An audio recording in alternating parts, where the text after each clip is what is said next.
On the Google page, search Arduino download.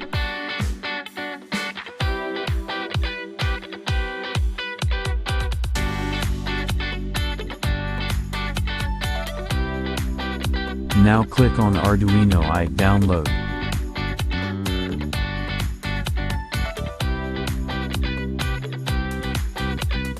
On this page, select download option as per your operating system.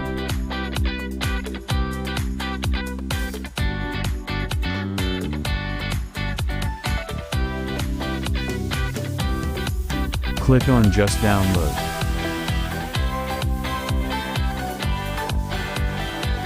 Now Arduino IDE downloaded.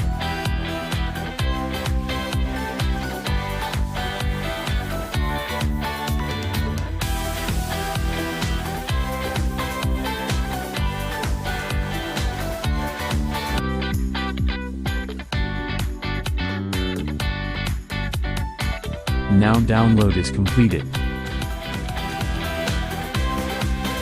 You can click here and install the software.